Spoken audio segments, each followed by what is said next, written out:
Assalamualaikum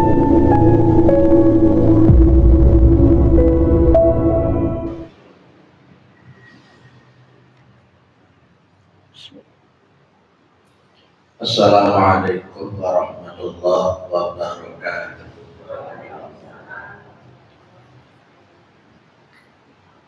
Alhamdulillah, Alhamdulillahilladzi arsala rasulahu bil huda wa dinil haq liyudhhirahu 'ala ad-dini kullih wa kafa billahi shahida.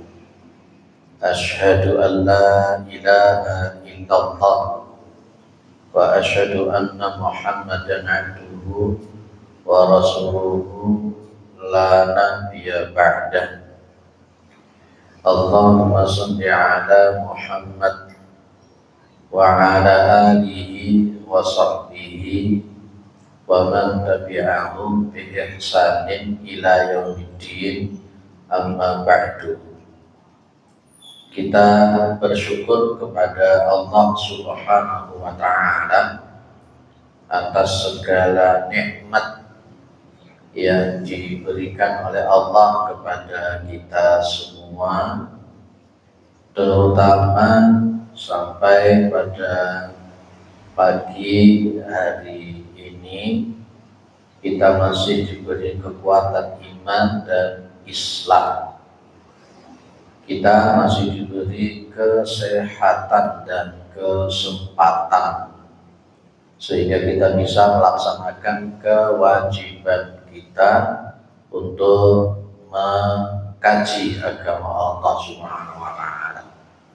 Mudah-mudahan kesempatan semacam ini senantiasa diberikan oleh Allah kepada kita semua, sampai nanti kita menghadap kepada Allah yang tentunya dalam posisi husnul khatimah. Amin. Salawat salam tetap terlimpahkan kepada Rasulullah Muhammad sallallahu alaihi wasallam sebagai khatamil anbiya wal mursalin, dan untuk para nabi dan rasul yang tidak ada nabi lagi sesudah Nabi Muhammad sallallahu alaihi wasallam. Bapak, Ibu, para jamaah yang dimuliakan oleh Allah, kita tetap semangat meskipun oleh Allah ditakdirkan dengan hujan di pagi hari ini, dan kita menganggap bahwa hujan itu adalah rahmat dari Allah Subhanahu wa ta'ala. Baik, di pertemuan sebelumnya 2 bulan yang lalu ya, karena 1 bulan yang lalu libur ya, itu sudah kita selesaikan tentang Sahih Adabil Islamiyah. Nah, kita perlu ada ajuan baru, kitab baru yang akan kita bahas dan tetap masih berkenaan dengan masalah akhlak. Sampai tadi malam sekitar sampai jam 11 kurang itu saya cari-cari kitab apa yang cocok sebenarnya, yang ringan, yang simpel, gak angel-angel, dan sesuai dengan kehidupan sehari-hari. Saya buka kitab-kitab kita, akhirnya saya mengerucut kepada kitab namanya Ayyuhal Walad. Ayyuhal Walad. Ini salah satu kitabnya dari Imam Al-Ghazali. Ya, Imam Al-Ghazali. Kita akan mempelajari salah satu pemikiran daripada Imam Al-Ghazali di dalam bidang pendidikan akhlak dan karakter. Ya, kitabnya seperti ini. Ini kitabnya ini yang asli. Kitab aslinya seperti ini. Dan kitab ini salah satu yang dikaji di pesantren-pesantren. Ya, di pondok-pondok pesantren namanya kitabnya Ayyuhal Walad. Judul bukunya kitabnya namanya Ayyuhal Walad.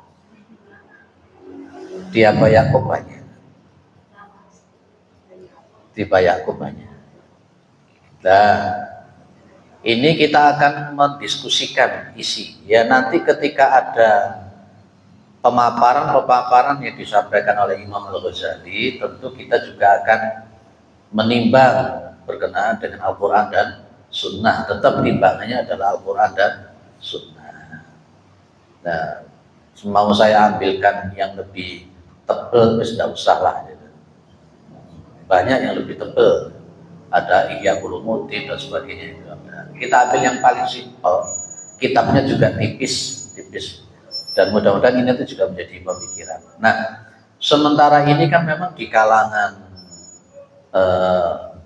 kelompok-kelompok tertentu, mereka itu begitu alergi dengan Al-Ghazali. Bahkan mereka menuduh Imam Al-Ghazali itu begini. Termasuk mereka menuduh bahwa Imam Al-Ghazali itu tidak bisa tentang ilmu hadis karena banyak hadis-hadis yang lemah. Kita akan dudukkan persoalannya, perkaranya, dan kita timbang dengan riwayat-riwayat yang lain. Yang terpokok, kajian kita tetap mengacu kepada akhlak. Bagaimana kita punya akhlak yang baik, karena memang bagian saya adalah bagian akhlak. Ya, kitabnya namanya Ayyuhal Walad. Nah, kitab Ayyuhal Walad ini sebenarnya sebuah bentuk risalah, surat nasihat yang diuntukkan kepada salah seorang jamaahnya beliau yang dia bertanya dan minta nasihat kepada Imam Al-Ghazali. Dan panggilannya pun juga begitu indah dengan sebutan Ayyuhal Walad. Al-Walad itu kan berarti anak ya. Itu kalau di dalam syarah-syarahnya, kata-kata Ayyuhal Walad itu menunjukkan bagaimana ketulusan daripada Imam Al-Ghazali menganggap jamaahnya yang minta nasihat itu sebagai bukan orang lain, tapi betul-betul dianggap sebagai keluarganya sendiri, dan kemudian dia all out untuk memberikan nasihat-nasihat. Karena kita paham bahwa ad-dinu an-nasihah, agama itu adalah nasihat. Baik, kita ambil di poin nasihat yang pertama. Ayyuhal walad min jumlati ma nasaha bihi Rasulullah sallallahu alaihi wasallam ummatahu qaum. Ya, di antara sejumlah apa-apa yang Rasulullah sallallahu alaihi wasallam itu memberikan nasihat kepada umatnya adalah sabda beliau. Ini sabdanya beliau. Ini nasihat yang pertama. Alamatu i'radillahi 'anil abdi istighaluhu bima la ya'nihi.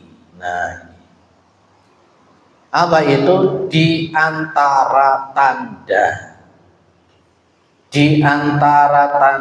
berpalingnya Allah anil abdi dari seorang hamba adalah istighaluhu, kesibukannya hamba itu tadi, sibuknya hamba itu tadi, repotnya hamba itu tadi, dengan apa? Bima la ya'nihi, dengan apa-apa yang tidak bermanfaat untuk hamba itu. Jadi kalau ada orang itu semakin suka melakukan hal-hal yang tidak punya manfaat, terutama kemanfaatan untuk akhirat, iku tondo Gusti Allah berpaling dari orang itu. Saya kuatkan dengan salah satu riwayat, ya, min husnil islamil mar'i tarkuhu mala ya'nihi. Jenengan hafal di situ. Di antara bagusnya Islam seseorang, kalau Syekh Mustafa Al-Bugha menyebut Islam di situ adalah iman. Loh, kenapa Syekh Mustafa Al-Bugha wong di situ nyata-nyata memakai kalimat Islam, Kenapa Syekh Mustafa Al-Bughawi menyebut itu iman? Begini loh, Ibu, Bapak. Kalau Islam dan iman itu disebutkan bareng-bareng dalam satu teks ayat Al-Quran dan Sunnah, maka maknanya jadi berbeda. Nanti bisa dilihat di hadis Jibril. Di hadis Jibril, di mana di situ malaikat Jibril berbentuk manusia yang datang kepada Nabi, yang dia ini bertanya kepada Nabi. Tanya apa itu? Islam, iman, ihsan, dan tentang hari kiamat. Di hadis itu Rasulullah menerangkan iman itu seperti itu, Islam itu seperti itu. Yang merujuk kalau digandeng penetapan iman dan Islam disebut dalam satu teks, ya, maka iman itu merujuk kepada sifatnya keyakinan, hati. Tapi kalau Islamnya dirujuk oleh Rasulullah Muhammad SAW pada konteks fisik, wadah, perlakuan yang dohir. Nah itu kalau dijadikan satu teks digandeng disebut secara bersama-sama. Tapi kalau umpamanya Islam disebut sendiri tanpa menyebut iman, maka Islam itu juga iman.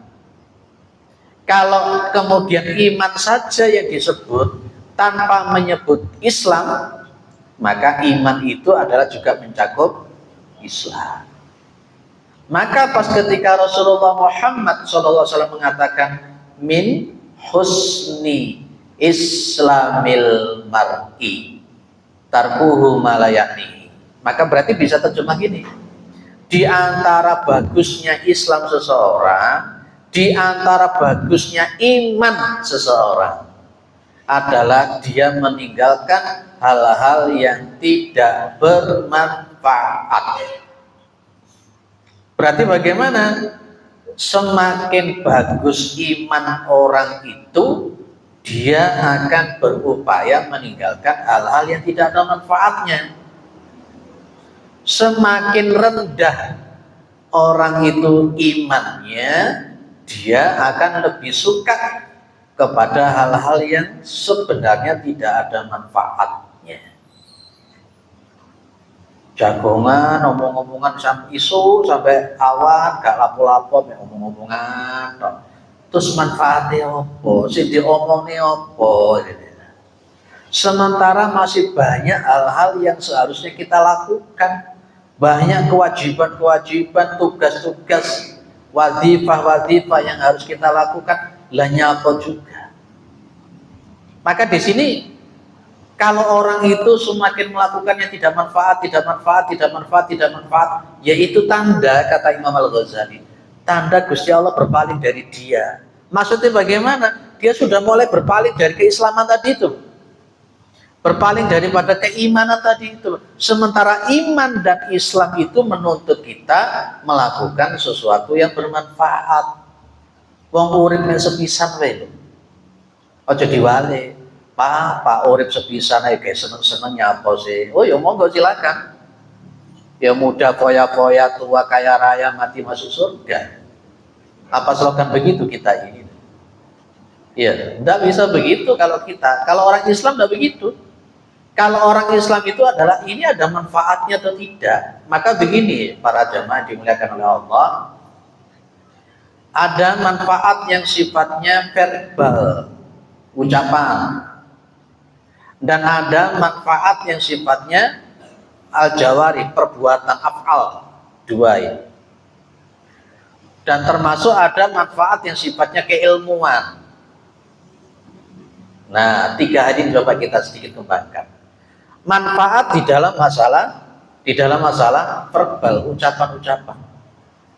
Kita itu sudah harus mulai memilih mana ucapan yang benar, mana ucapan yang tidak benar, mana ucapan yang manfaat, mana ucapan yang tidak manfaat. Harus kita sudah mulai pilih.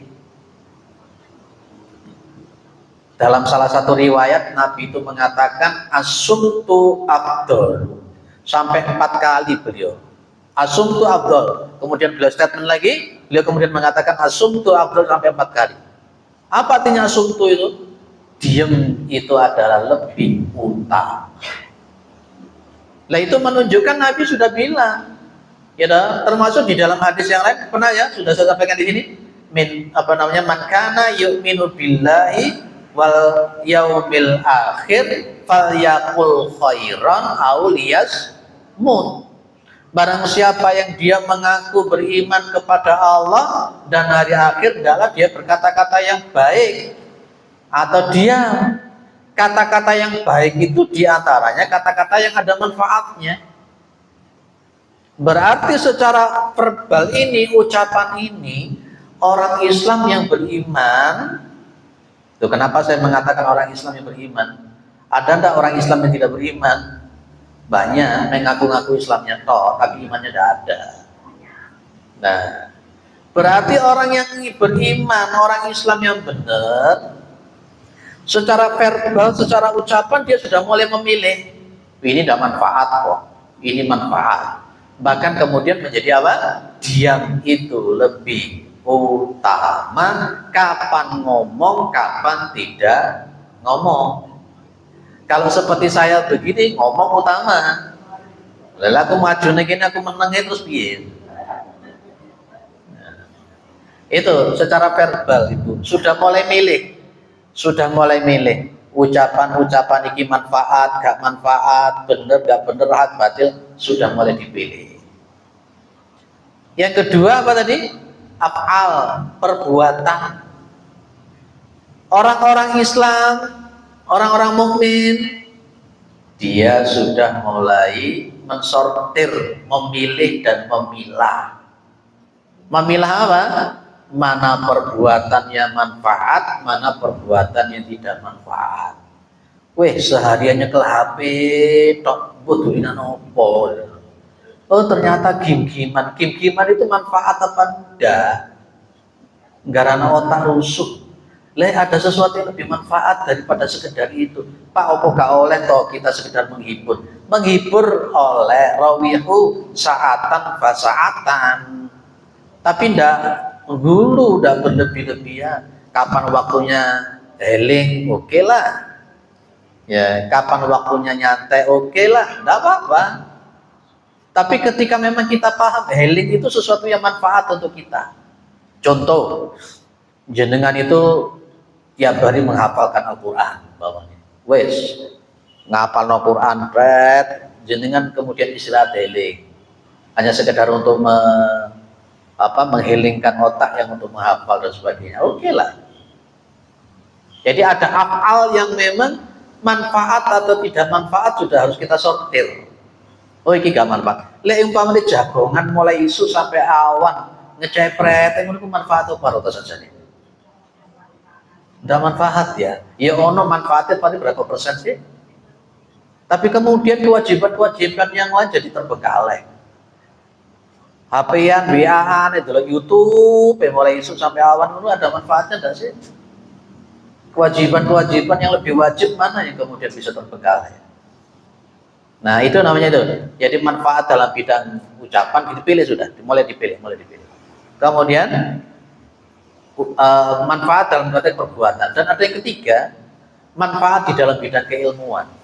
Ilmu apa sebenarnya yang harus kita pelajari yang penting dalam kehidupan kita? Orang yang paling utama itu diantara dia mampu untuk mengatur keagamaannya itu dengan ilmu. Itu penting. Dulu sudah saya bilang tentang adab fitolabilah ilmi, sudah saya bilang bahwa orang itu beribadah itu ya wajib pakai ilmu. Dan ilmu mana yang penting? Pak, saya belajar ilmu sihir. Lo nyapa belajar ilmu sihir? Pak, saya belajar ilmu perdukunan. Untuk apa belajar ilmu perdukunan? Belajar ilmu tentang hitung-hitungan batal jemur ada makna untuk apa? Ada manfaat itu. Apalagi itu menjerumuskan kepada kesyirikan. Tuku kitab mujarabah, untuk apa itu? Kitab-kitab dukun yang isinya untuk gini begini, untuk apa? Ada ilmu-ilmu yang kita sortir, yang tidak kita pelajari, tidak perlu. Nah, ilmu apa yang penting untuk kita? Maka nanti Imam Al-Ghazali sendiri pun juga mengatakan ada ilmu yang sifatnya fardu ain. Yang ilmu fardu ain itu ya kita belajar akidah yang benar, belajar ibadah yang benar, dan belajar akhlak yang benar. Itu fardu ain, Pak. Dan nanti kalau ditingkatkan lagi, ada ilmu yang memang harus menjadi penunjang, yang perlu untuk dipelajari oleh siapa? Oleh orang-orang tertentu. Contoh, saya jadi mubalik, maka saya harus belajar bahasa Arab, harus belajar nahwu, harus belajar sorof, harus belajar ilmu tafsir, ilmu hadis, dan lain-lain. Kenapa? Karena kapasitasnya saya sebagai ustadz, dan nanti akan menyampaikan kepada orang harus pakai ilmu. Lah itu harus seperti itu yang kita prioritaskan. Ketika kemudian jadi mubalik gak gelem ngaji meneh terus dadi piye? Ya, jadi mubalik kemudian tidak ngaji lagi itu jadi gimana loh? Hal itu yang kita perlu prioritas juga. Kemudian ada yang namanya sifatnya fardu kifayah. Ya, ada yang menyebut Pak ilmu kedokteran itu fardu kifayah. Iya, harus ada orang-orang tertentu dari orang Islam yang belajar tentang kedokteran. Harus ada orang-orang tertentu yang belajar tentang masalah astronomi, ekonomi, dan lain-lain. Boleh. Tapi yang paling wajib adalah setiap orang itu wajib belajar tentang agamanya. Itulah thalabul ilmi fardhatun ala kulli muslimin. Sehingga kalau orang itu tidak belajar tentang agamanya, maka dia itu berdosa. Belajar ilmu senam sampai pinter senam, tapi ilmu agamanya nol. Senam kaya ngono kuwi wis pinter lek senam, tapi ya ora melok ngaji ngono kuwi. Saya termasuk yang mengkritisi ketika itu diletakkan di depan masjid, itu termasuk saya mengkritisi. Iya. Dan nanti mohon untuk bisa dikondisikan pas ketika habis ngaji selesai begini, habis ngaji selesai, kemudian pulang. Tolonglah jangan di setel lagu dangdutan buanter kayak begitu. Pas ketika senang belum dimulai.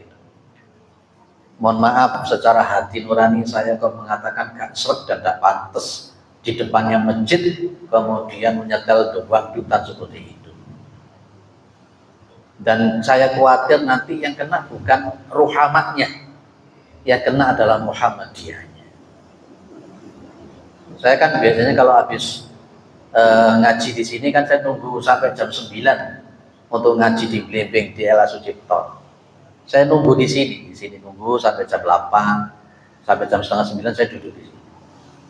Nyetel musik dangdut banter. Senamnya belum mulai. Dangdut banter, saya mikir piye to jajannya. Ini kan masjid dibuat sholat, dibuat ibadah, dan ternyata si nyetel dangdut itu mah ya ora melok ngaji deh.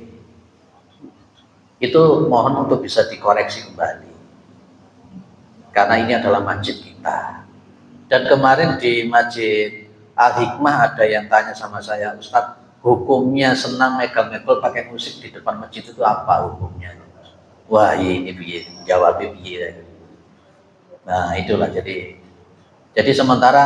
sementara di Muhammadiyah sendiri tentang musik itu berdasarkan ilat kan. Wes, kembang sedikit ya, ini masalah akhlak juga, tentang masalah manfaat dan tidak manfaat. Di Muhammadiyah sendiri itu, termasuk di Nahdlatul Ulama, musik itu adalah berdasarkan ilat hukum. Ketika memang ilat hukumnya itu ada, al-hukmu yaduru ma'ilatihi wujudan wa adaman, kan begitu ya. Hukum itu berputar sesuai dengan ilat hukumnya, ada atau tidak ada. Majelis Tarjih sudah mengatakan ketika isinya tidak benar, ya isinya tidak benar, penyampaiannya tidak benar, yang nyanyi tidak benar, maka musik itu bisa menjadi haram. Kan begitu Pak? Ketika kemudian musik yang disetel itu adalah dangdut semacam itu, koplo begitu, ya, kemudian disetel di depan masjid, maka jadi berubah apa kira-kira? Nah ini yang menjadi sorotan orang di masyarakat, weh ruhama nyetel dangdutan buanter. jam pagi-pagi hari. Nah, mohon untuk bisa dikondisikan. Ya saya terpaksa harus mengatakan begitu karena saya sendiri kalau beberapa kali ngaji di sini loh kok gini, kok begini. Saya sendiri jadi nggak ya. Ya mudah-mudahan memang beliau melakukannya karena keawamannya itu dibuanter ya Pak. Nah itu. Ini antara manfaat tidak manfaat. Pertanyaan saya, manfaat tidak nyetel dangdutan buanter seperti itu sambil nunggu senam yang akan dijalankan? Manfaat atau tidak? Apalagi ditaruh di depan masjid, di lingkungan masjid. Clear ya? Baik. Jadi ada keilmuan yang manfaat dan tidak manfaat. Harus kita pilih, kita sortir mana ilmu yang manfaat, mana yang tidak manfaat. Dan kemudian ada verbal, ucapan-ucapan mana yang tidak manfaat dan mana yang manfaat. Dan kemudian ada af'al, perbuatan-perbuatan mana yang manfaat dan yang tidak manfaat. Dan maka tadi Imam Al-Ghazali nasihatnya yang pertama, di antara tanda Allah memalingkan seseorang hamba itu adalah ketika orang hamba itu sudah terlalu sibuk dengan apa yang tidak bermanfaat. Nyetel dangdutan sekian lama itu memalingkan eling kepada Allah atau tidak? Melalaikan kepada Allah atau tidak? Manfaat atau tidak? Nah itu juga perlu dipikirkan. Clear ya Pak? Itu resiko saya itu tidak diundang lagi begitu aja. Karena memang demi cinta saya kepada masjid dan juga kepada ormas kita ini, ayolah jangan dirusak dengan hal yang tidak benar. Sebenarnya pelakunya bukan orang kita, kan juga ada repot lagi nanti. Baik, maka kemudian inna imro'an wa inna imro'an, maka dan sesungguhnya wa inna imro'an, dan sesungguhnya seseorang dahabat sa'atun min umrihi. Masya Allah. Dan sesungguhnya seseorang yang satu saat ini, satu detik, satu waktu yang hilang dari umurnya dia, fi ghairi ma khuliqa lahu, di dalam sesuatu yang selain tidak diciptakan untuk itu, maka la jadirun antatul alaihi hasratuhu, maka pasti akan panjang bagi dia itu penyesalannya, kerugiannya. Gini loh maksudnya, kalau ada waktu yang terlewatkan dari umurnya dia, yang terlewatkannya itu karena faktor hal yang tidak bermanfaat, yang kemudian tidak memberikan dia manfaat untuk keakhiratannya dia, sementara hidupnya cuma satu kali. Terlewatkan waktu itu hanya untuk hal-hal yang tidak benar, terlewatkan untuk sesuatu yang tidak bermanfaat, itu pasti nanti husrahnya, kerugiannya, penyesalannya akan semakin panjang. Ibu nuwun sewu, nanti itu ada yaumul hisab, ada yaumul mizan. Apa yang kita lakukan, apa yang kita ucapkan, apa yang kita yakini, termasuk ilmuwan tadi itu akan menjadi masuk yaumul hisab, akan dihisab. Lah kalau semakin banyak sesuatu yang tidak manfaat yang kita lakukan, terus pertanggungjawaban kita di hadapan Allah kayak apa? Mau jawab apa kita itu di hadapan Allah? Sementara hidup kita paling banter berapa sih? 60, 70. Dari 60 sampai 70 itu yang manfaat berapa persen? Dan otomatis umpamanya contoh, dari 60, 70 ada 100%. Yang manfaat cuma 30%. Terus yang tidak bermanfaat 70%. Terus nanti ditaruh di yaumul mizan itu piye timbangannya? Kita mau ngomong apa? Keyakinan kita, akidah kita ini, kita nanti akan ditimbang. Keyakinan kita bahwa apapun yang kita ucapkan, apapun yang kita lakukan akan ditanyai, dihisab oleh Allah. Kalau banyak persentase yang tidak manfaat yang kita lakukan, saya ulang lagi, pertanggungjawaban kita di hadapan Allah kayak apa? Mau apa kita? Makanya tadi sudah dibilang bahwa kalau orang itu imannya semakin bagus, kalau orang itu imannya semakin bagus, dia akan sudah mulai meninggalkan yang tidak manfaat. Kenapa? Wong nanti juga akan dimintai pertanggungjawaban, ditimbang, dihisab ya. Sholat 5 waktu kita berapa menit sih? Satu waktu berapa menit sholatnya? 5 menit. Berarti kalau 5 kali berarti cuma 25 menit. Kita hitung. Mari ngono turuni berapa menit? Oh, gak berapa menit, 8 jam. Tak ditulis ini, tak tulis ini.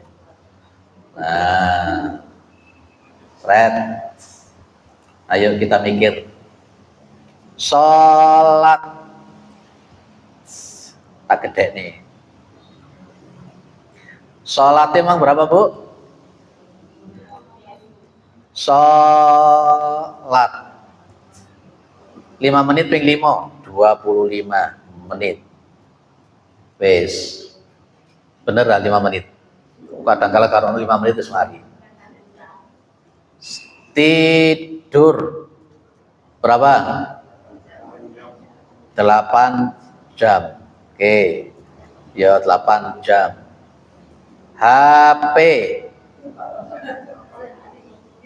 berapa? Ini kita hitung yang satu hari dulu, 24 jam. HP berapa? Tenan 24 jam itu cuma 1 jam. PC jujur berapa? HP 2 jam, wis kita buat aja 2 jam wis. Tak kayak mediti ada apa-apa. Oh kakean 2 jam, piro? 2 jam itu jam itu main, gue istirahat. Tunggu jam 10 main, istirahat. Mau sore jam 5 main, istirahat. Wis 2 jam. Wis. Oh 1 jam ya, wis tak turuti. Tak turuti 1. Wis. TV piro TV? Oh ndak. Oke. Sonjo. Sonjo. Oh ndak. Gak ono sing sonjo blas. Oh ya wis. Tak terima. Wis tak terima. Jagongan. Oh jagongan be keluarga, ngecepret. Sampai berapa jam? Tapi keluarga. Pirang jam jagongan ngecepret tapi keluarga. Ada manfaatnya enggak itu? Ada. Wis. Yo, oke. Kerja 7 jam. Yes, gini. Kira-kira ibadahnya berapa menit ini? Pak, ini ibadah loh Pak, tidur. Iya, kalau jenengan paham, tidur diniatkan ibadah, oke. HP-an ini ibadah Pak, tenanan, nah diniati ibadah dan sebagainya. Tapi ternyata memang itulah yang terjadi pada diri kita ini. Hal-hal yang tidak bermanfaat lebih banyak yang kita lakukan daripada yang manfaat. Saya khawatir kebiasaan melakukan yang tidak manfaat, pas kebetulan kita melakukan hal yang tidak manfaat, mari ngono mati. Wis ya. Jadi kalau terlewatkan 1 detik, 1 menit daripada umur kita, itu nanti hisabnya juga semakin berat. Semakin banyak yang tidak kita manfaat, semakin banyak perilaku yang tidak manfaat, hisabnya juga semakin berat. Mau apa? Ditambah lagi di sini, di riwayat yang kedua diriwayatkan oleh Ad-Dailami ya, di dalam kitab beliau Al-Firdaus dari sahabat Ibnu Abbas radhiyallahu anhu. Man jawaza al-arba'ina, barang siapa yang sudah melewati usia 40 tahun, walam yaghlib khairuhu ala syarrihi, dan kebaikan-kebaikannya itu tidak mengalahkan daripada kejelekan-kejelekannya, maka falyatajahaz ilan nar. Ini kata Ibnu Abbas, maka hendaklah dia bersifat bersiap-siap menuju tempatnya di neraka. Itulah nanti ada buku judulnya Keajaiban Usia 40 Tahun. Ono wong wis usiane wis 40 lebih kok sik ngono ae kuwatir. Apa maneh umur swidak sik pancet ae. Saya khawatir. Khawatirnya menjadi suul khotimah. Baik. Jadi nasihat yang pertama adalah harus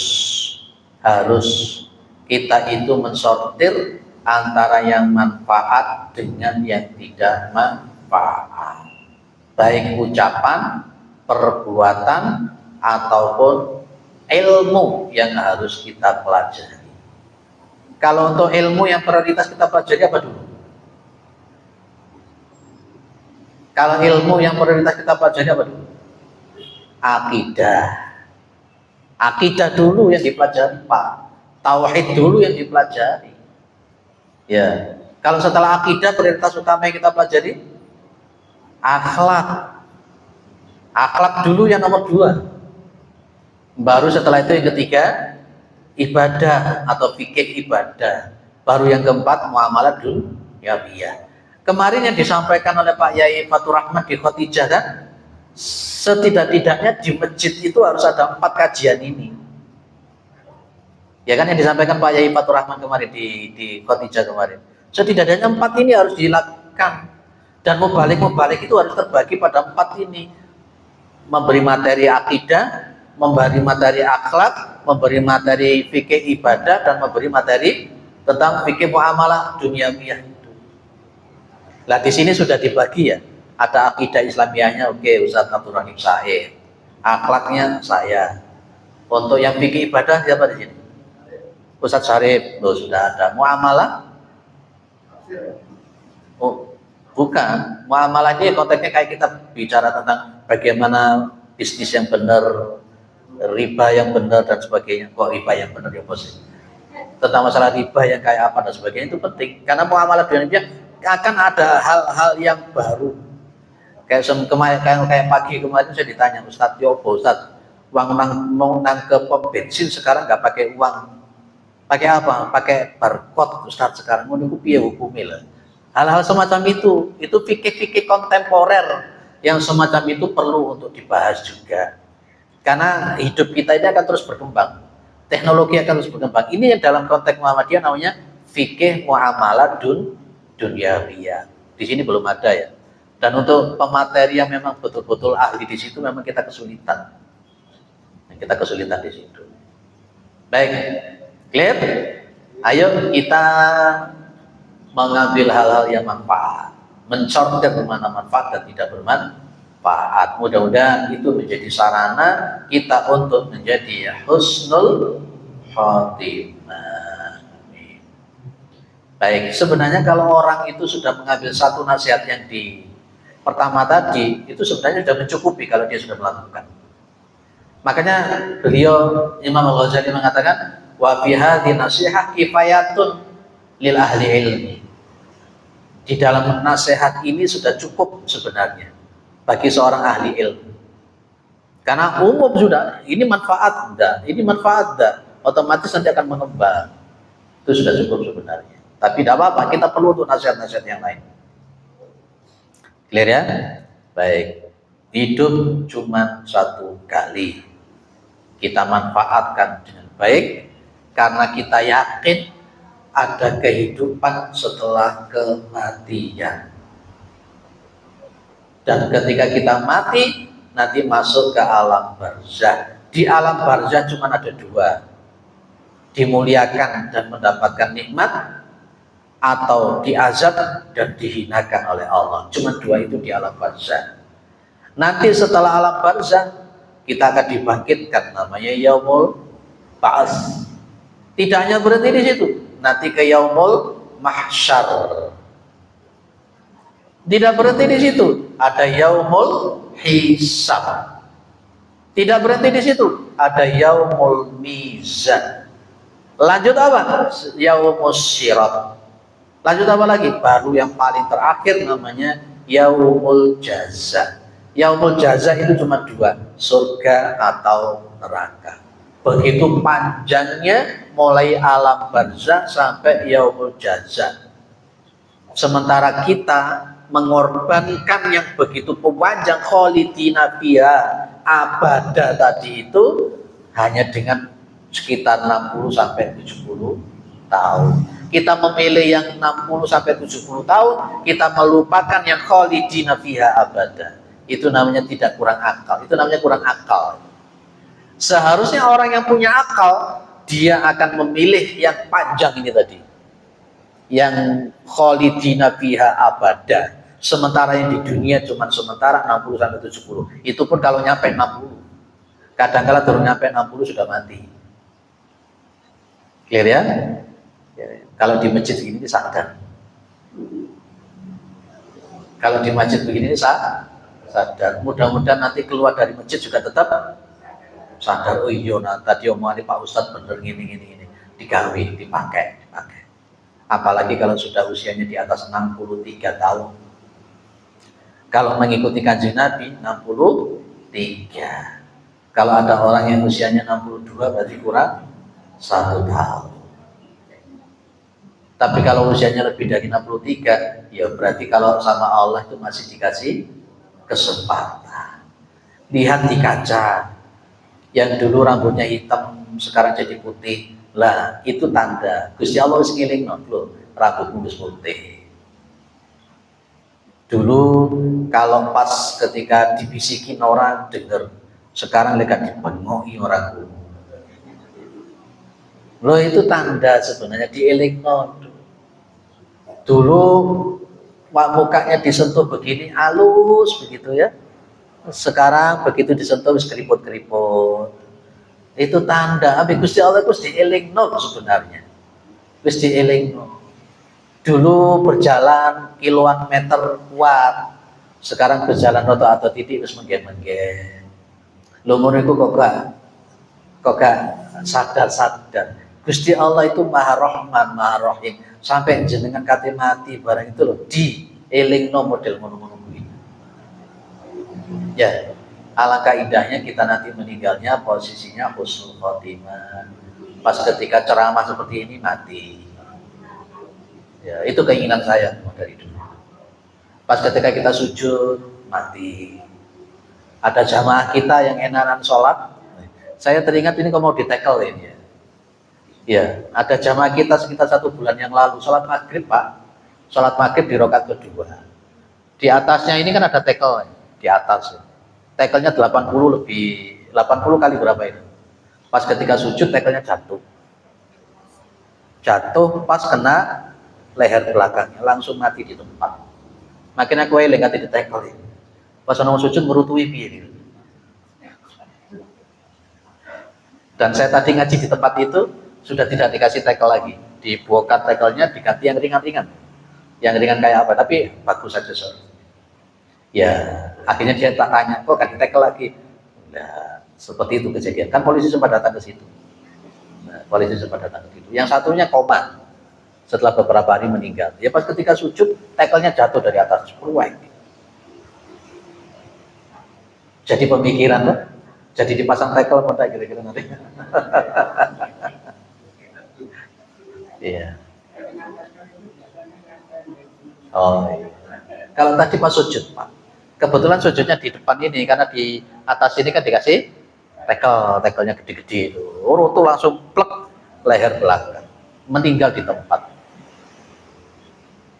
Nah, pas ketika saya ceramah saya sampaikan begini, dalam rangka tuh mendoakan beliau, itu kan, dan dengan izin Allah kan beliau husnul khotimah insyaallah. Karena dari statement saksi daripada jamaah yang ikut memandikan itu baunya wangi.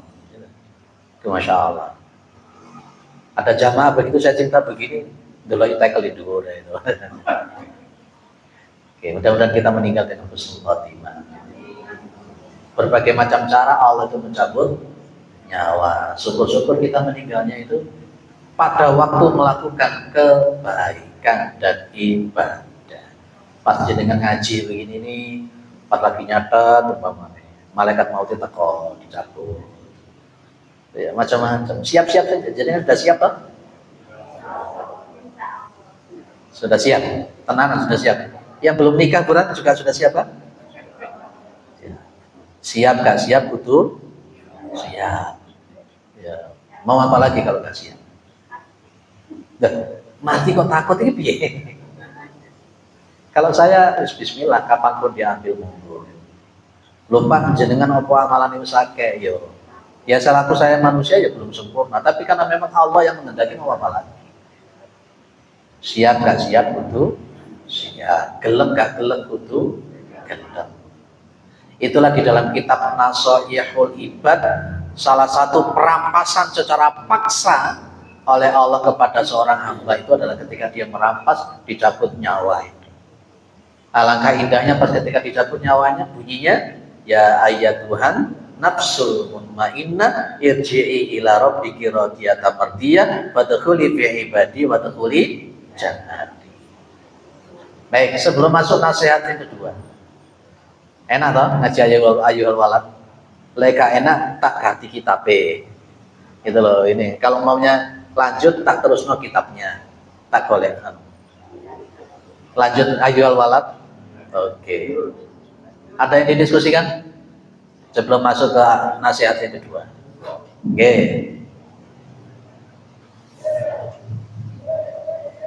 Assalamualaikum. Waalaikumsalam warahmatullahi wabarakatuh. Pertama tadi di sini masalah Islam dan iman, Ustaz. Apa? Tadi kan di situ masalah Islam dan iman. Oke. Sebelumnya yang masuk pada manusia itu iman dulu apa Islam dulu, Ustaz? Pertama itu. Oke. Yang kedua, banyak cerita dari orang Bukhari itu, saya nggak tahu dasarnya. Mengatakan sakaratul maut itu semua merasakan sakit, baik orang yang baik maupun orang yang buruk merasakan sakit. Dan mengatakan orang-orang banyak masalahnya itu sakit mautnya tidak terasa. Seperti yang kita masalah. Terima kasih. Assalamualaikum. Baik. Iman dulu apa Islam? Saya katakan iman dulu. Nanti jenengan bisa melihat surat apa itu? Yang bunyinya itu ketika manusia masih di rahim ibunya. Al-A'raf. Alastu bi rabbikum. Qalu bala syahidna. Itu sebagai bukti. Jadi sebelum manusia itu lahir ke dunia itu sudah ditanya tentang masalah keimanan. Ini loh aku Tuhan. Bukankah aku ini Tuhan? Maka orang yang di dalam rahim itu mengatakan bala syahidna. Bala syahidna. Nah benar memang kami bersaksi bahwa engkau Tuhan kami. Dan itulah yang kemudian di dalam hadis Nabi disebut kullu mauludin yuladu alal fitrah, bahwa setiap bayi yang lahir itu dilahirkan dalam posisi fitrah. Fa'abawahu yuhawidanihi wa yunassiranihi wa yumajjisanihi, itu tadi. Maka bapaknya itu, orang tuanya itu yang bisa membuat anaknya berperilaku seperti Yahudi, Nasara ataupun Majusi. Maka kemudian juga di dalam Al-Quran ada kalimatnya fitratallahi allati fataran nasa 'alaiha, itu iman dulu. Maka secara pendidikan nanti setelah anak itu lahir, maka yang kita ajarkan adalah iman dulu, tauhidnya dulu. Dalilnya apa? Lihat di surah Luqman itu ya. Ayat berapa itu? Mulai ayat 12 ya. Wa id qala Luqmanu li binihi wa huwa ya'iduhu ya bunayya la tusyrik billah inna syirka la dzulmun adzim. Nanti setelah itu akhlak. Wa wasainal insana biwalidayhi hamalathu ummuhu wahnan ala wahnin wa fisaluhu fi amain, dan seterusnya. Jadi dahulukan iman dulu. Baik, yang kedua, hukum asalnya sakaratul maut itu sakitnya seperti 300 bacokan pedang. Jenengan buka di kitab Tanbihul Ghafilin. Saya nggak bawa kitab. Kebetulan kitab ini saya bahas di Masjid Muhammad Sobri. Kapan-kapan kita bisa bahas kitab Tanbihul Ghafilin. Masya Allah, ngeri, takut kita bicara tentang azab kubur, kita bicara tentang dicabutnya roh, tetap dalam koridor akhlak itu. Tapi ketika Allah berkehendak, orang itu bisa ketika sakaratul maut tidak merasakan apa-apa. Tapi hukum asalnya itu adalah berapa tadi? 300 bancokan pedang. Jenengan termasuk yang mana? Jenengan termasuk yang mana? Dan kadangkala sakaratul maut itu tidak cukup 1 jam, 2 jam. Ada orang yang sampai saulan gak mati-mati. Iya. Dan itu memang kenyataan. Kenyataan. Mungkin saking gregetannya malaikat maut ono wong mursal karu-karu. Gak mati-mati. Loh kenapa ndak mati? Adakah dalilnya sakaratul maut gak mati-mati? Riwayatnya Al-Qomah. Masih ingat riwayatnya Al-Qomah? Al-Qomah itu bersama Kanjeng Nabi, belajar kepada Nabi. Yang dilakukan Al-Qomah apa sih, Bu? Sama ibunya. Sampai ibunya mengatakan, saya tidak memaafkan Al-Qomah. Terus Masya Allah, Al-Qomah itu sakaratul maut gak selesai-selesai. Akhirnya Rasulullah itu mengutus sahabat datang ke ibunya. Itu Al-Qomah begini. Jawaban ibunya apa, Pak? Saya tidak memaafkan Al-Qomah. Nabi tidak bisa berbuat apa-apa. Ibu gak gelem nyepuro. Jenengan itu saya masa sholati kaya opo lek wani karo wong tuwa. Mau titele, mau S-tung-tung, profesor, doktor, lek wani karo ibu.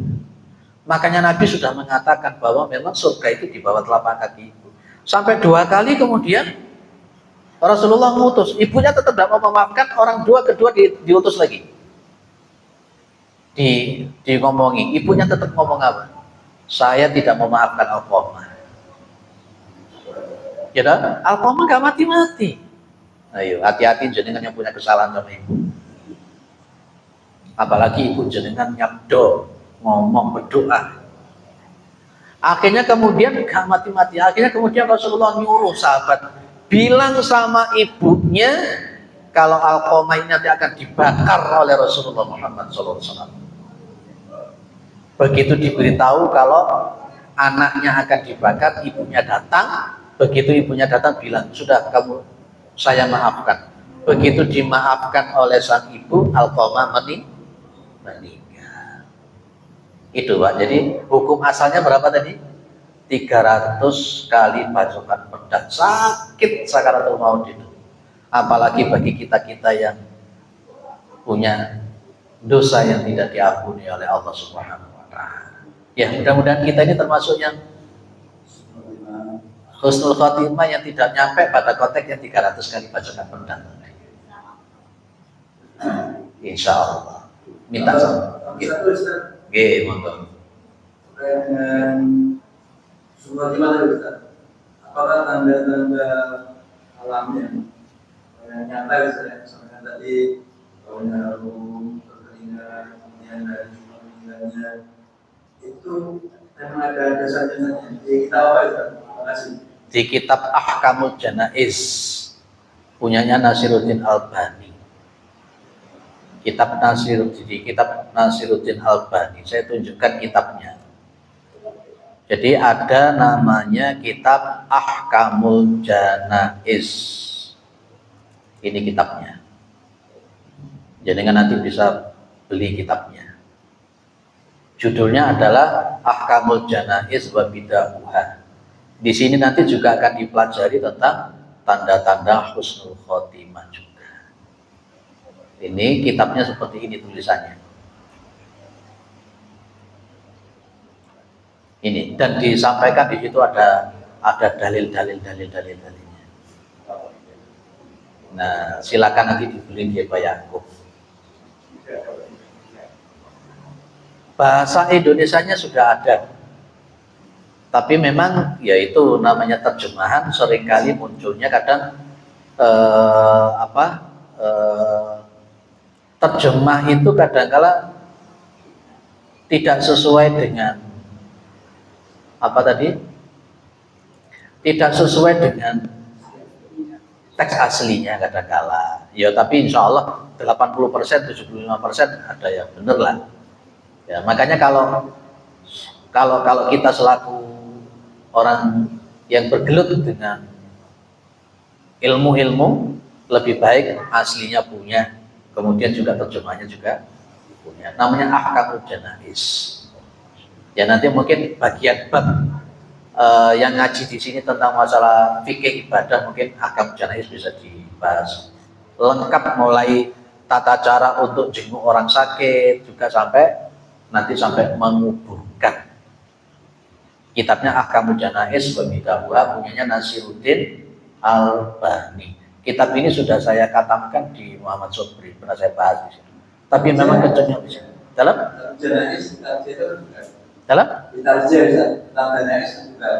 ya, tapi nggak selengkap Ahkamul Janais, nggak selengkap ini, tidak selengkap ini. Ya, ini nanti menjadi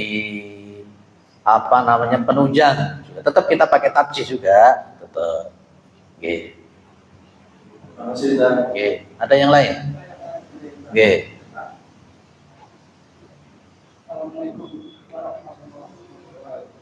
Waalaikumsalam warahmatullahi wabarakatuh.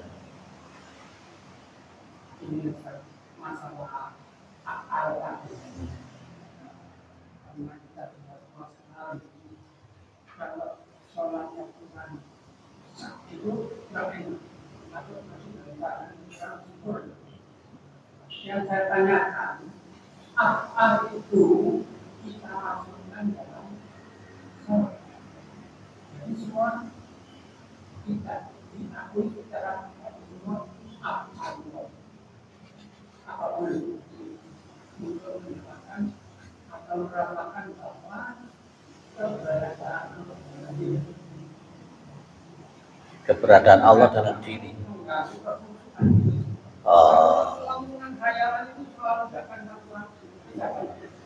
Yeah. Berarti kan intinya yoko carane sholat sing apik, sing penak, sing khusyuk begitu ya. Memang untuk bisa sholat yang dengan baik, untuk bisa sholat dengan khusyuk, ya itu tidak bisa bim salabim abrakadabra. Memang apa bim salabim abrakadabra? Bukan seperti orang main sulapan, hari ini sholat langsung bisa khusyuk.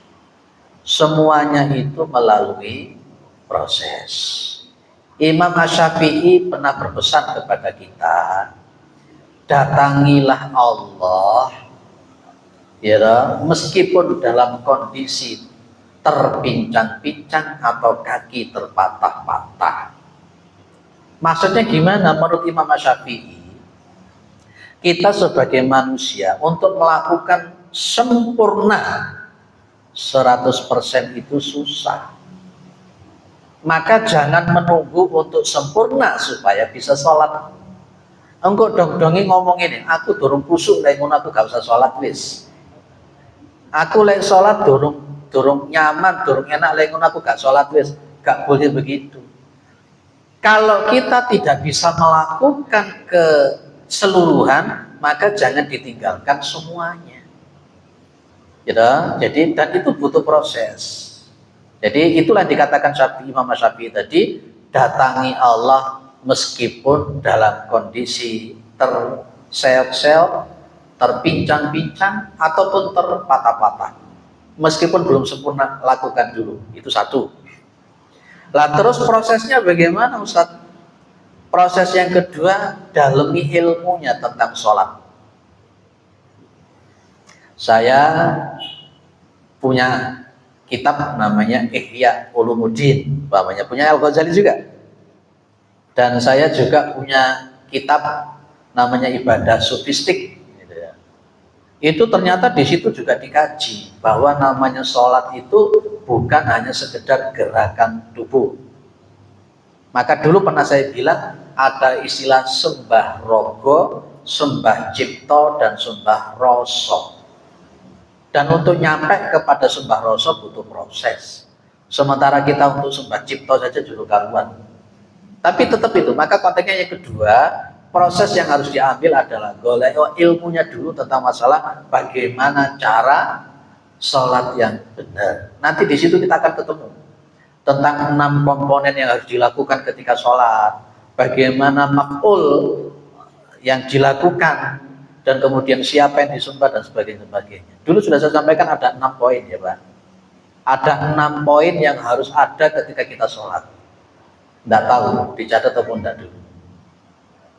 Lupa. Tak ulang lagi boleh? Boleh. Kalau kita sholat itu kan setidak-tidaknya, ini ilmunya dulu kan ya. Nanti tinggal proses. Ilmunya dulu bahwa ketika kita sholat itu setidak-tidaknya ada 6 hal yang harus ada. Seharusnya begitu. Insya Allah nanti sholat kita bagus. Poin yang pertama, kalau kita sholat itu ada hudurul qalbi. Hudurul qalbi itu hadirnya hati, fokus, gak mikir yang lain-lain. Dan untuk nyampe ke hudurul qalbi ini memang perlu pembiasaan dan latihan.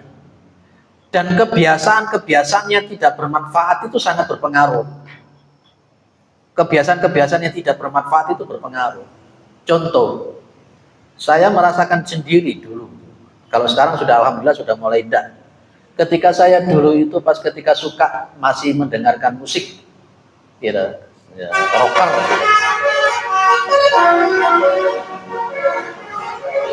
Itu ternyata pas ketika sholat itu namanya nada-nada, lirik-lirik musik itu terus mengganggu. Beda dengan kita yang sekarang kita rubah, kita balik. Yang kita dengarkan murotal Al-Quran, yang kita hafalkan Al-Quran, walaupun hafalannya pun juga sedikit, walaupun apa. Tapi dengan semacam itu, sholat itu yang terngiang di kuping kita, yang tergambar di dalam otak kita itu adalah ayat-ayat Al-Quran dan sebagainya. Itu pembiasaan-pembiasaan tidak benar itu akan mempengaruhi. Maka itu hudurul qalbi. Hudurul qalbi. Makanya nuwun sewu, orang yang suka mendengarkan musik, tidak apa-apa. Orang yang suka mendengarkan musik, apalagi musik itu isinya hal-hal yang sifatnya maksiat, jangan harap dia kuat untuk mendengarkan murotal dengan baik. Percaya atau tidak, buktikan. Dan orang-orang yang terbiasa mendengarkan murotal dengan baik, jangan harap dia bisa enjoy menikmati musik. Panas kuping itu. Karena antara musik dengan Al-Quran tidak bisa disatukan. Itu hudurul qalbi. Sing nomor loro yang harus ada supaya sholat kita bagus itu adalah tafahum. Tafahum itu artinya paham. Mulai memahami apa yang dibaca, mulai memahami apa yang dilakukan, mulai memahami siapa yang kita hadapi, siapa yang kita sembah. Lah untuk bisa memahami tafahum poin kedua juga butuh proses. Untuk memahami apa yang dibaca saja butuh kita itu untuk konsentrasi memaknai apa yang dibaca. Iya karena na'budu iya karena nasta'in. Oh pemahamannya apa sih? Ihdinas siratal mustaqim. Oh pemahamannya apa sih? Itu namanya tafahum, Pak. Ya. Wong sing ngerti arti ini durung karuan tusuk apa mana sing nggak ngerti arti ini kadang. Nanti di dong terakhir akan saya tambahkan lagi. Yang nomor 3 di dalam sholat itu harus ada namanya khauf, takut kepada Gusti Allah. Yang nomor 4 ada roja, mengharap kepada Allah. Yang nomor 5 ada ta'zim, mengagungkan Allah. Dan yang nomor 6 ada al-haya, punya rasa malu di hadapan Allah. Setiap detik kita itu diberi sama Allah. Setiap detik kita dikasih nikmat sama Allah. Kita meskipun tidak taat masih dikasih sama Allah. Terus ternyata kita masih banyak maksiat. Itu 6. Tapi di antara ini 6 proses. Ini proses untuk bisa membuat salat yang baik. Dan nanti ada istilah halawah. Halawah itu manisnya, enjoynya. Ada namanya halawatul ibadah. Ada halawatul iman. Dan Nabi sudah menunjukkan kalau ada orang itu yang bisa melakukan beberapa hal, dia akan menemukan manisnya iman. Makanya memang kadang-kala ada orang yang sholat itu kayak semacam makan buah. Makan buah jeruk umpamanya, ditakoni, jeruknya manis? Enggak. Jeruknya legi? Enggak. Pahit? Enggak. Terus rasanya piye jeruk? Ada orang yang sholat modelnya ngono kuwi. Sholatnya akhirnya kemudian inna sholata tanha 'anil fahsya'i wal munkar, gak nyantol wis. Itu namanya halawatul ibadah. Kalau dalam bahasa tazkiyatun nafs namanya ahwal. Dia belum mendapatkan ahwal di dalam sholatnya, sehingga hanya sekedar gerakan tubuh. Sehingga sholat itu kayak gak ono rasane belas wis. Pokoknya jendat-jedit mari selesai, mari yo wis. Lah, untuk mencapai ahwal semacam ini, untuk mencapai halawah semacam ini, diantaranya yang dikatakan oleh Nabi an akuna, ya kan? Atau ayakuna Allahu wa rasuluhu ahabbu ilaihi mimman siwahu. Apa artinya? Ketika Allah dan Rasulnya lebih dicintai daripada selain keduanya. Kalau kita itu masih suka menduakan cinta kepada Gusti Allah dan Rasulnya, jangan harap bisa mendapatkan halawah itu. Sementara kita ini nun sewu lebih mendahulukan selain Allah daripada Allah itu sendiri. Lebih cinta kepada selain Rasul daripada mencintai Rasul itu sendiri. Buktinya apa? Sholat 5 waktu saja masih berani menunda-nunda. Buktinya apa? Ketika ada sesuatu yang sifatnya wajib, kita kalau sudah terkadung hedonisme, kita lebih suka ke hedonismenya, lupa dengan kedudukan kita sebagai hamba dan khalifah. Nah itu nanti kajian tazkiyatun nafs cenderung kepada kesifat kajian tasawufnya. Tapi kalau di Muhammadiyah itu kira-kira ada kajian tasawuf apa enggak sih, Bu? Pak Ustadz Pur, kira-kira di Muhammadiyah itu ada kajian tasawuf apa enggak ya? Nah, ada ya. Kalau memang mau diadakan, kita ngaji tasawuf, mau apa kira-kira nanti?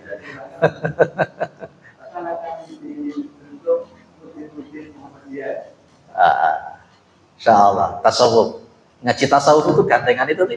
Ngaji tasawuf itu ya mesti caranya ngersiyati, punya akhlak yang baik. Itu target daripada ngaji tasawuf. Ini kan termasuk salah satu kitab tasawuf yang saya pakai. Jadi dibungkus pada konteks pendidikan karakter dan akhlak. Ternyata prosesnya panjang ya Pak ya. Lah, tapi jangan putus asa dari rahmatnya Allah. Sudahlah. Tadi kata Imam Syafi'i, lakukan sudah beribadah kepada Allah meskipun kita dalam posisi terseok-seok, sikil patah-patah, ya, terpincang-pincang, sudahlah. Kita berusaha. Pas ketika sholat Allahu Akbar, kurung kusuk balik no meneh. Ketika ke sholat Allahu Akbar kepingin dipuji sama orang, balik nih meneh. Itulah yang namanya jihadul akbar.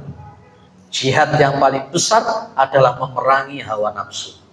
Yang tadinya sholat gak iling kunci sepeda, begitu takbir Allahu Akbar, kunci sepeda terbayang omang di kene. Yang tadinya gak terpikirkan namanya uang yang ada di dompet, begitu takbir kelingan, mangkoyo di dompet kono sing ngene. Itu adalah talbis. Ibu, Bapak, makanya ada kitab khusus yang ditulis namanya Talbis Iblis. Wah, apa meneh kitab itu? Wah, kita ngaji di kono, ngaji kitab Talbis Iblis tambah kayak so ambaan ya. Kayak susah kan. Itulah pentingnya, Pak. Jadi tidak hanya ngaji yang lain-lain, ngaji seperti ini supaya kita lebih paham. Oh, ternyata kita ini berkenaan dengan kitab A, kitab B, kitab C gitu masih Pak. Itu prosesnya Pak. Tapi sekali lagi saya rekom jangan putus asa, lakukan saja, sudah lakukan. Perkaranya nanti gimana? Yang penting kita sudah usaha semaksimal mungkin sambil cari ilmunya tadi. Termasuk ilmu-ilmu yang model begini. Akhirnya supaya jadi prosesnya bagus, yang tidak manfaat itu mulai hilangkan. Orang yang usianya sudah 50, 60 tahun, musik sing ngrungokne musik dangdut terus saya. Tak tanya jenengan, mohon maaf. Usia kita yang sudah 40, 50, 60, masih suka mendengarkan musik-musik dangdut koplo. Halo? Masih ada? Alhamdulillah. Oh, musik rambutnya putih kabeh, janggutnya putih kabeh, joget dangdut apa manfaatnya kira-kira? Mbok mending wong semambu lemah ngono ku mbok mending ya sing dirungono Al-Qur'an, ngaji-ngaji seperti ini, zikir yang bagus. Itu aja Pak prosesnya. Ya, nanti insya Allah kapan-kapan kita akan ngaji yang lebih dalam tentang itu. Ada kitab yang lebih dalam lagi. Ada kitab yang lebih dalam lagi. Kitab ini saya kaji di Gadang Regensi. Kalau Kamis kedua bisa kitab Al-Hikam. Lebih dalam lagi. Jangan koyo aduh gitu. Tapi saya ngaji seperti ini, saya jadi akhirnya bisa berpikir. Oh iya, hidup itu memang ya sangkan paraning dumadi itu segini. Akhirnya kesombongan bisa kita hilangkan, kemelinti bisa kita hilangkan, tawaduknya muncul, sering ngaji, sering baca Quran dan sebagainya, semakin ada motivasi ke sana. Tidak kemelinti, tidak sok-sokan dan sebagainya. Itu toh sebenarnya hidup itu. Gitu, insya Allah. Sholatnya juga lebih enak, sholat lebih khusyuk. Insya Allah. Kapan-kapan kita akan ngaji yang lebih dalam lagi. Kalau jangan kuat, kalau tidak kuat ya jangan sudah. Ya. Insya Allah Pak, insya Allah. Ya, insya Allah kita ngaji yang lebih dalam lagi. Kalau Allah mengizinkan saya dan umur saya masih panjang, insya Allah. Karena saya juga nggak tahu, entah saya duluan atau jenengan duluan. Oke. Ibu, monggo. Assalamualaikum warahmatullahi wabarakatuh. Waalaikumsalam warahmatullahi wabarakatuh. Kalau ada orang yang berdosa kemudian bertobat, seperti orang yang mengguru 99 Quran itu, apakah dia nanti masih kena adab dan kena diisap? Yang kedua, kalau kita melihat HP tapi yang dilihat tausiah itu apakah termasuk yang bermanfaat atau tidak? Makasih. Oke, baik Bu. Hukum asalnya semua akan dihisap. Tapi nanti ada kuota. Ada kuota. Dalam riwayat hadis itu sekitar 70.000 yang nanti masuk surga tanpa hisap. Ada orang-orang tertentu yang disebutkan oleh Rasulullah yang tadi dihitung yang vulgarnya itu 70.000. Nanti jinnya bisa membaca di kitab Fathul Majid tentang tauhid, orang-orang yang masuk surga tanpa hisap. Ada orang-orang yang masuk surga tanpa hisap. Dan ada orang yang masuk surganya dihisap tapi hisapnya ringan. Wa amma man utiya kitabahu biyaminihi fasawfa yuhasabu hisaba yasira wa yanqalibu ila alihi masrura. Adapun orang-orang yang mereka mendapatkan kitab dari sebelah kanannya, maka mereka akan dihisab dengan hisab yang ringan. Jadi hukum asalnya hisab itu tetap. Tapi nanti akan ada orang yang tidak dihisab dan ada orang yang dihisab secara ringan. Semakin banyak yang tidak manfaat, hisab kita semakin berat. Antara yang kaya dengan yang miskin lebih berat hisab yang kaya. Antara yang punya mobil dengan yang tidak mobil lebih berat hisab yang punya mobil. Antara yang pinter dengan yang tidak pinter, antara punya ilmu dengan tidak punya ilmu, lebih berat hisabnya orang punya ilmu, dan seterusnya. Itu. Dan kita ini termasuk yang tanpa hisab, hisab yang ringan, atau hisab secara hukum asalnya tadi. Tergantung dari amalan. Termasuk yang tadi yang jenengan bilang membunuh 100 orang, bukan 99, tapi yang membunuh 100 orang. Dia bertobat dan dia diarahkan ke suatu tempat untuk dia beribadah dengan kaum, ternyata di tengah-tengah dia mati. Dan di situ dia diampuni oleh Allah dan dimasukkan ke dalam surga. Tidak ada keterangan lanjut dari Rasulullah dia itu dihisab atau tidak. Maka berarti kembali kepada hisab hukum asal. Kecuali kalau ada dalil bahwa kaum ini tidak dihisab, maka kita samina wa ta'na. Jadi ada 3 poin. Dihisab dengan hukum asalnya tadi, tidak dihisab, dan ada yang dihisab secara ringan. Yang repot kalau nanti kita mendapatkan kitab itu dari sebelah belakang. Wa amma man utiya kitabahu wara'a dhahri fasawfa yad'u thubura wa yasla sa'ira itu. Insyaallah kita ini di sebelah kanan. Insyaallah. Makanya ngaji model ngene iki dandani ati, ngapii ati, ngapii akhlak, ngapii ahwal, ngapii af'al. Lek jenengan ngaji fikih biasanya engko gelut karena perbedaan pendapat. Tapi lek ngaji akhlak begini, kita semakin termotivasi untuk bisa beribadah, tobat. Lek jadi ngomong, lek ngaji model ini pantasnya untuk orang-orang yang sudah sepuh-sepuh, Pak. Lek arek-arek nom biasanya seneng sing fikih ibadah, biasanya arek nom. Masalah fikih munakahat, kalian seneng arek nom. Clear ya? Baik, kalau jenengan melihat HP, ternyata kemudian di HP itu yang jenengan lihat adalah sesuatu yang mendekatkan kepada Allah. Umpamanya kajian-kajian. Kajian-kajian ilmu yang benar, kajian-kajian akhlak yang benar, kajian-kajian akidah yang benar. Itu hukumnya bagus. Bagus, boleh. Tapi ada sesuatu yang lebih bagus. Hadir ke majelis taklim. Karena kalau melihat kajian di YouTube hanya dapat ilmu. Tidak mendapatkan 9 atau 10 yang dulu pernah saya sampaikan di sini. Kan manfaatnya kita datang ke masjid itu berapa manfaatnya? 9 sampai 10 dulu tuh ya. Dicatat atau ora? Ronda. Perlu tak ulangi mana? Bisa setengah 8 bisa. Sudah ya? Baik. Melebar terus nanti.